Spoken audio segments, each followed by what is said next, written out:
Welcome to our day trip to Sintra. We had been desperate to see some of Portugal's castles, so we got on a train one Saturday and headed off to Sintra to see Pena Palace. We actually got off one stop too early, but we did eventually find our way to the center of town and towards the tour buses in order to figure out which one we needed to take to get to Pena Palace. Sintra really has that old European feel to it. It's extremely beautiful. It's green. There are mountains and trees and green landscapes as far as the eye can see, and it was just, I was in my element the entire day. I absolutely loved it.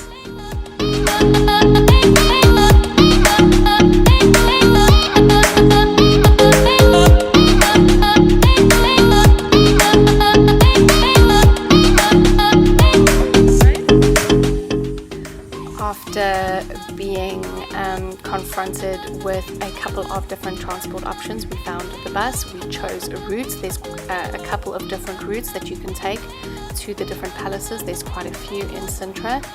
We really wanted to see Pena Palace, so we took that particular bus. You'll see on the map that it will tell you exactly which bus you need to take in order to see specific locations in Sintra. When I talk about specific modes of transportation, there's the tour bus, and then there are the locals who drive,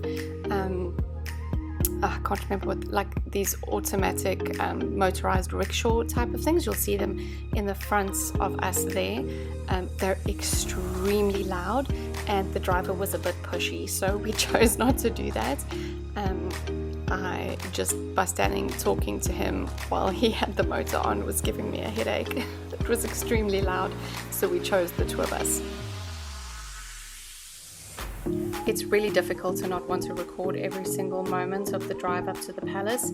It is extremely beautiful. It was giving me serious Lord of the Rings vibes.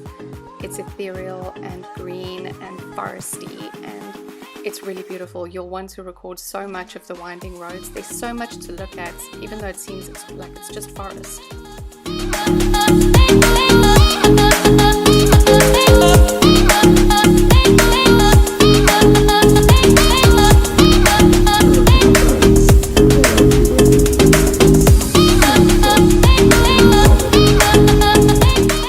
I would suggest as well that you get yourself a ticket for the palace online. I can only imagine what this place looks like in the summer when there's no pandemic going on, and there was a sizable queue to get tickets and get in. If you've got a ticket already, you can just skip that.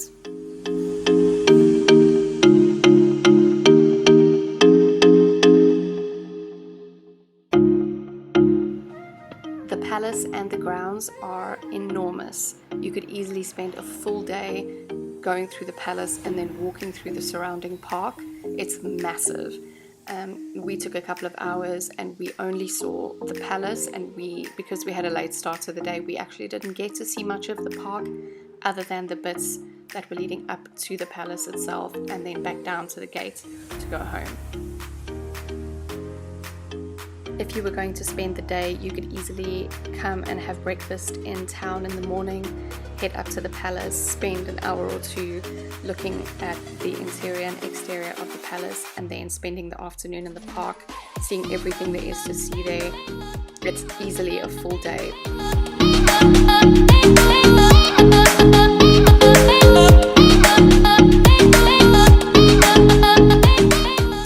I took so many photos and videos of this palace, but honestly nothing compares to seeing this place up close and personal. It is magnificent. It's hard to explain. The photos and videos obviously don't do it any justice. If you find yourself in Portugal, if you're going on a European holiday, make a point of coming to visit this palace. It is well worth the trip.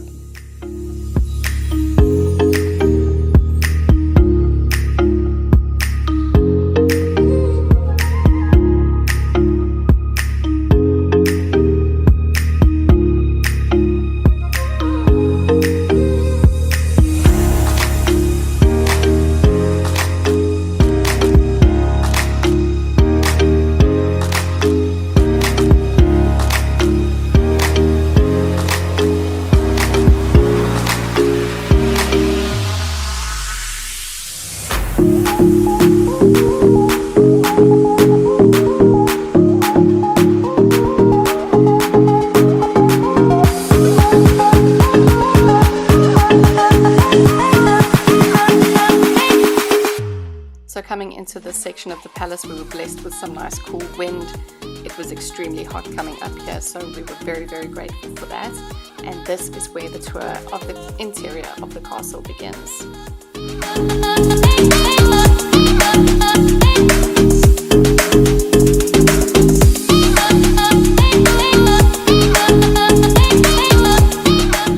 So coming up these steps, you will find yourself at another viewpoint, as well as the entrance to the chapel.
This is the wall walk, which is a really narrow stretch of corridor that goes around one of the towers of the castle. Again, another incredible view. You can see the castle of the Moors in the distance. I did not get as many videos as I would have liked from this point because I am afraid of heights and I got vertigo and really just wanted to get out of there. But it's beautiful. You'll also come to notice that I have an obsession with old doors and beautiful ceilings.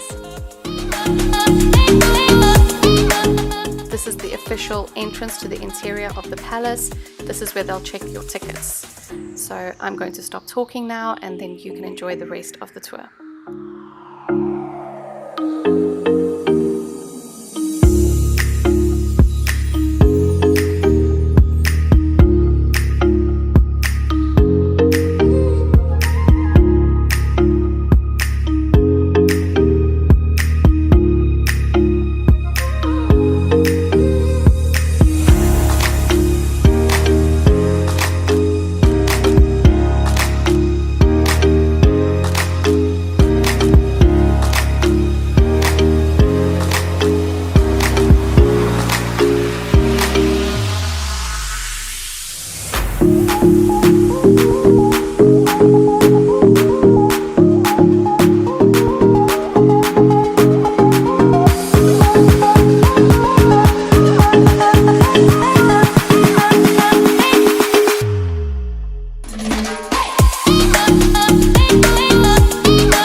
So at this point we were done with the palace tour and we were hungry and thirsty. Unfortunately, the cafeteria and the restaurant were chock-a-block with people and we did not feel like standing in the sun waiting for a table, so we decided to walk back through the park, go into town and find somewhere to eat over there. If you were not planning to go back into town for lunch and you also didn't want to stand at the cafeteria or restaurant, this would probably be a good time to go and find a spot in the park to have a lovely picnic, which I would highly recommend and I'm definitely planning to do with my family.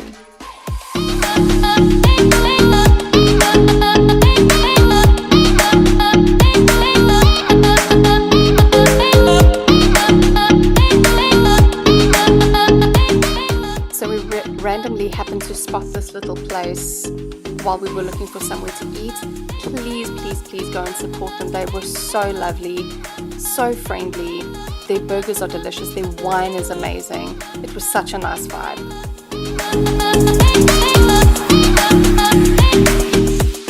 So once we were done with lunch, we decided it was time to head home. It was pretty late, it was about 4 o'clock in the afternoon. We saw that super creepy abandoned building on the way to the train station, bought tickets to go home and got on the train. It was an amazing day. I hope you enjoyed this video. I'm going to be posting more. We're definitely going back to Sintra and I'll see you again. Bye.